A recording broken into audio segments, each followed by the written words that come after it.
Hello viewers, আসসালামু আলাইকুম। আশা করি আপনারা ভালো আছেন। তারেক টপ 10 টেকনোলজির পক্ষ থেকে সবাইকে জানাচ্ছি আন্তরিক শুভেচ্ছা ও অভিনন্দন। আপনারা দেখছেন মাইক্রোসফট ওয়ার্ডের ধারাবাহিক টিউটোরিয়াল। আজকের এই ভিডিওতে আমরা দেখতে চলেছি বেসিক থেকে অ্যাডভান্স লেভেলের কিছু কাজ।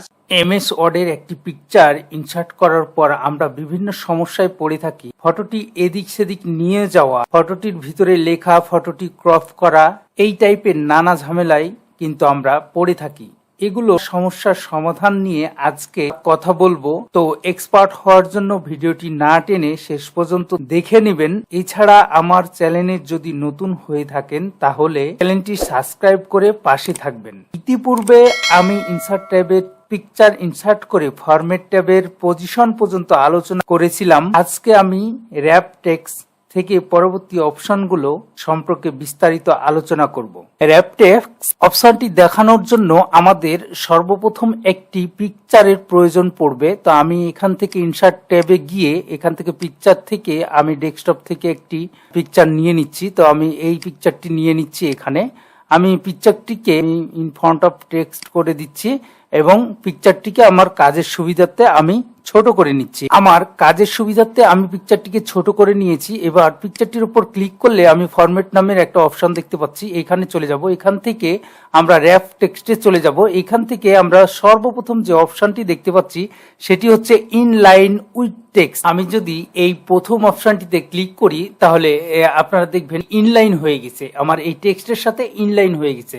ইনলাইন উইথ টেক্সট আমি এখানে ক্লিক করলাম, দেখেন আমার এখানে ইনলাইন হয়ে গেছে। আবার এই কাজটা আমি অন্য আরো দুই ভাবে করতে পারি। যেমন এই যে এখানে পজিশন রয়েছে, এখানে পজিশনের উপরে সর্বপ্রথম দেখা যাচ্ছে ইনলাইন উইথ টেক্সট, এখান থেকেও করা যাবে।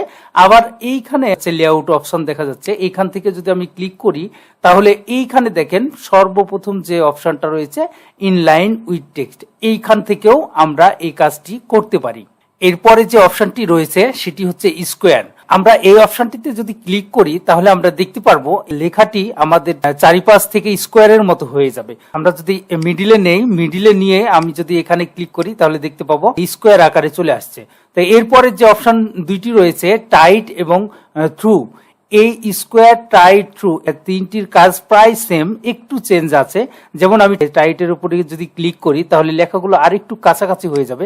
দেখেন লেখাগুলো আরেকটু কাছাকাছি হয়ে যাবে। সেম ওয়েতে আমি যদি থ্রু এর উপর ক্লিক করি তাহলে লেখাটি আবার হালকা একটু পার্থক্য আপনারা লক্ষ্য করছেন। এইভাবে এই তিনটি অপশনের কাজ একই রকম হয়ে থাকে। এরপরে যে অপশনটি রয়েছে টপ এবং বটম, এই অপশনটির কাজ কি? এই অপশনটির কাজ হচ্ছে উপরে এবং নিচে লেখাগুলো চলে যাবে। আমার কিছু অংশ লেখা উপরে থাকবে, কিছু অংশ লেখা আমার নিচে চলে যাবে। আমি এখানে ক্লিক করলে দেখেন আমার উপরের কিছু অংশ লেখা রয়েছে এবং নিচে কিছু অংশ লেখা রয়ে গেছে। এরপরে যে অপশনটি রয়েছে সেটি হচ্ছে বিহাইন্ড টেক্সট। তো বিহাইন্ড টেক্সটের কাজটা এর আগে আমি দেখিয়েছি আপনাদের, তারপর আমি বলে দিচ্ছি যে আমি যখন বিহাইন্ড টেক্সটে ক্লিক করতেছি তখন আমার ছবিটা পিছনে চলে যাচ্ছে এবং টেক্সট গুলো সামনে চলে আসছে। এটা হচ্ছে বিহাইন্ড টেক্সটের কাজ।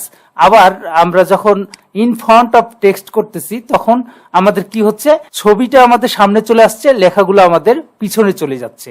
তো এখানে আমরা বিহাইন্ড টেক্সট এবং ইন ফ্রন্ট অফ টেক্সটের কাজটা শিখে ফেললাম। আমাদের এরপরে যে অপশনটি রয়েছে সেটি হচ্ছে এডিট র্যাপ পয়েন্ট। তো এইটার কাজ কি? আমি যদি এটার উপর ক্লিক করি চারটি পয়েন্ট আসবে। আমি যখন এগুলোকে টেনে দেব তখন এই র্যাপের ভিতরে কোনো টেক্সট থাকবে না।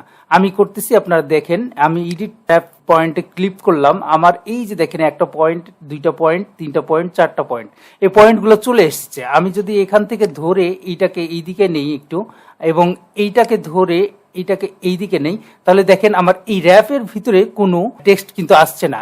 এটাই হচ্ছে এডিট র্যাপ পয়েন্টের কাজ। আবার যদি আমরা এটিকে নরমাল করতে চাই তাহলে ইন ফ্রন্ট অফ টেক্সট দিলেই এটি নরমাল হয়ে যাবে। এখান থেকে আরো দুটি অপশন রয়েছে, সেটি হচ্ছে মুভ উইথ টেক্সট, টেক্সটের সাথে এটি মুভ করবে কিনা, এবং ফিক্সড পজিশন অন পেজ, পেজের ফিক্সড জায়গায় থাকবে কিনা, এই দুটি অপশন এখানে রয়েছে। এরপরে যে অপশনটি রয়েছে মোর লেআউট অপশন, এখানে এই অপশনটি ইম্পর্টেন্ট রয়েছে আমাদের জন্য, এটি আমি একটু দেখিয়ে দিচ্ছি। এখান থেকে আমরা দেখতে পাচ্ছি এখানে পজিশন রয়েছে, এখানে টেক্সট র্যাপিং রয়েছে এবং সাইজ রয়েছে। আমি যদি পজিশনটা তো আগেই দেখিয়ে ফেলেছি, এখন টেক্সট র্যাপিংটা যদি দেখাই তাহলে এখানে ক্লিক করলে দেখেন এইভাবে যে পজিশনগুলো রয়েছে এখান থেকে দেওয়া যাবে, এবং এখান থেকে টেক্সট র্যাপিং এ চলে গেলে আমাদের এই যে এখানে রয়েছে both side, left only, write only, large only, এইভাবে আমাদের যেহেতু বোথ রয়েছে, আমি এর পরের অপশনটি দেখা দিচ্ছি লেফট অনলি। আমার লেফট অনলিতে দিলে আমার টেক্সটগুলো লেফটে চলে যাবে। দেখেন আমি যদি এখানে ওকে দিই তাহলে আমার টেক্সটগুলো কিন্তু লেফটে চলে আসছে। এমন ভাবে আমরা আবার যদি রাইটে দেই তাহলে টেক্সটগুলো কিন্তু আমার রাইটে চলে আসবে। তো আমি এটা সরিয়ে নিচ্ছি, আমি এই পাশে করে নিচ্ছি দেখানোর জন্য। তাহলে দেখেন আমার রাইটে চলে আসছে। আবার এইখানে একটি অপশন রয়েছে, দেখেন আমার ডিস্টেন্সটা, আমি এই ডিস্টেন্সটা কতটুকু রাখতে চাচ্ছি। আবার যদি বোথ সাইডে চলে আসি আমি দিয়ে ওকে দেই, এই যে দেখেন এইখানে আমাদের এই ফাঁকাগুলো রয়েছে, এইখানে আমাদের এই ফাঁকাগুলো রয়েছে। এই ফাঁকাগুলো যদি আমরা ডিস্টেন্সটা আরো বাড়িয়ে দিতে চাই এবং কমিয়ে দিতে চাই তাহলে আমরা কি করব, আমরা র্যাপ টেক্সটে চলে যাব, মোর লেআউটে অপশনে চলে যাব। তারপরে এইখানে ডিস্টেন্স ফ্রম টেক্সট থেকে আমরা টপে 1 ইঞ্চি করে রাখবো। আমি 1 ইঞ্চি রাখি এবং বটমে আমি 1 ইঞ্চি রাখতে চাচ্ছি। আমি 1 ইঞ্চি এখানেও দিয়ে দিলাম, এবং লেফটে আমি 0.5 রাখবো এবং রাইটে আমি 5 রাখবো। 0.5 রাখলাম। এখন যদি ওকে দেই তাহলে আমাদের এই ডিস্টেন্সটা বেড়ে যাবে।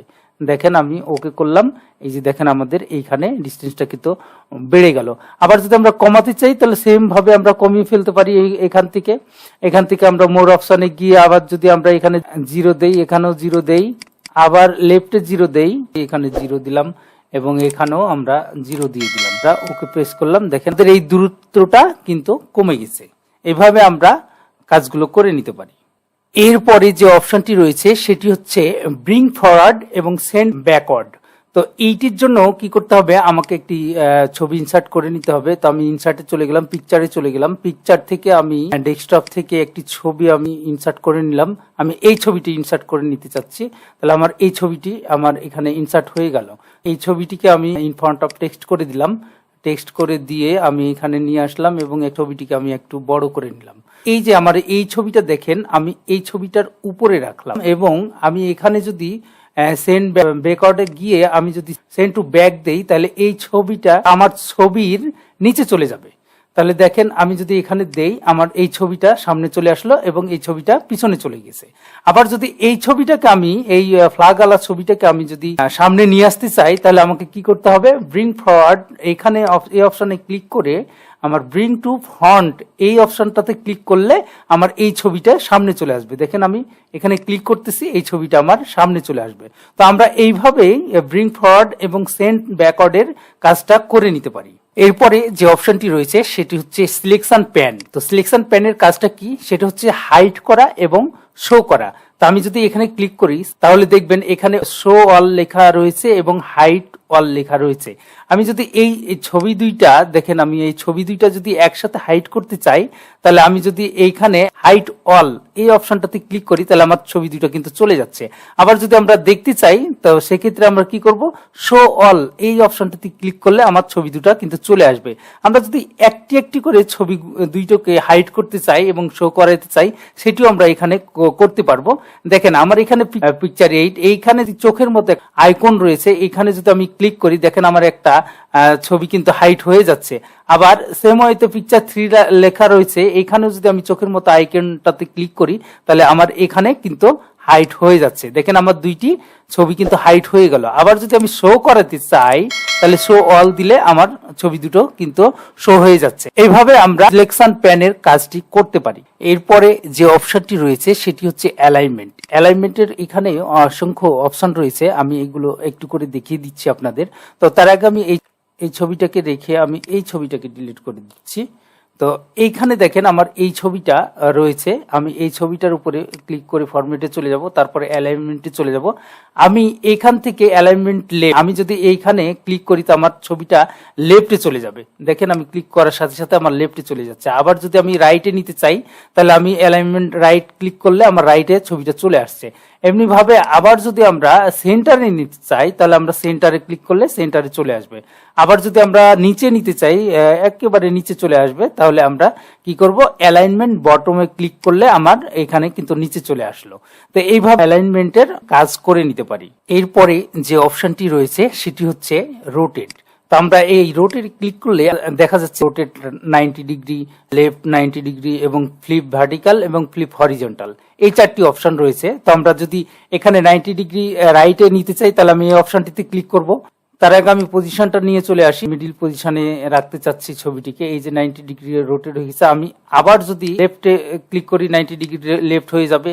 আবার যদি এখানে আমি ফ্লিপ ভার্টিক্যাল করি তাহলে আমার এই লম্বালম্বি হয়ে যাবে।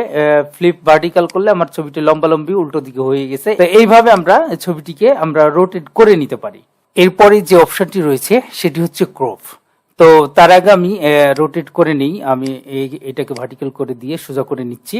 তো ক্রপ বলতে আমরা কি বুঝাই, সেটি হচ্ছে যে আমার ছবির একটি অপ্রয়োজনীয় যে অংশগুলো রয়েছে সেগুলো আমরা কেটে ফেলবো, সেটাই হচ্ছে ক্রপ করা। তো আমি ক্রপে ক্লিক করলে দেখেন এখানে কালো কয়েকটি পয়েন্ট চলে এসেছে। আমি যদি এইগুলোকে ধরে এই পর্যন্ত নিলাম, আমার এই ছবিটা এই পর্যন্ত দরকার বা এখান থেকে এই পর্যন্ত দরকার, এখান থেকে চলে আসলো। আবার আমি ক্রপে ক্লিক করলাম, আমার অপ্রয়োজনীয় অংশ কিন্তু কেটে গেল। এইভাবে আমরা অপ্রয়োজনীয় অংশ কেটে ফেলতে পারি। আবার এইখানে ক্রপের এই নিচে ক্লিক করলে দেখা যাচ্ছে ক্রপ টু সেভ। এইখানে ক্রপ টু সেভ এর কাজটা কি, আমার যেই সেভটা আমি এখানে নিতে চাই সেই সেভ আকারে আমার এই ছবিটা হয়ে যাবে। তো আমি যদি এখানে ক্লিক করি, ক্লিক করে দেখেন আমি যদি এই হার্টটা নিতে চাই, আমাদের এখানে একটা হার্ট রয়েছে, এই যে হার্টটা নিতে চাই, আমার এই ছবিটা হার্টের মতো হয়ে যাবে।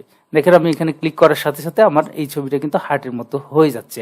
আবার যদি আমি এখানে গিয়ে অন্য একটা সাইন নিতে চাই, এই যে এটা নিতে চাই, তাহলে আমার এটার মতো হয়ে যাবে। কিন্তু এই যে দেখেন আমার এটার মতো হয়ে গেল। এরপরে যে অপশনটি রয়েছে সেটা হচ্ছে সেভ হাইট এবং সেভ ওয়েট। তো এই অপশনটার কাজটা কি, আমি যদি এই যে এইখানে একটা অপশন রয়েছে ধরে টান দেই তাহলে হাইট এবং ওয়েট দুইটাই বাড়বে। এইটা যদি টান দেই তাহলে আমার হাইটটা বাড়বে, আর এটা যদি টান দেই তাহলে আমার ওয়েটটা বাড়বে।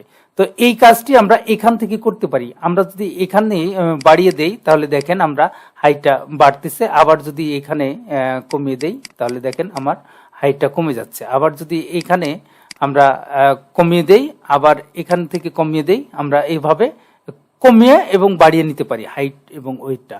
আবার ম্যানুয়ালি করলে আমরা এখান থেকে ধরলে হাইট ওয়েট দুটাই বাড়বে, আবার এখান থেকে করলে শুধু হাইট বাড়বে, আর এখান থেকে যদি আমরা টান দিই তাহলে ওয়েট বাড়বে। এইভাবে আমরা কাজগুলো করে নিতে পারি। তো আজকের মতো ক্লাস এ পর্যন্তই। সবাই ভালো থাকবেন, সুস্থ থাকবেন এবং আমার চ্যানেলের সাথেই থাকবেন।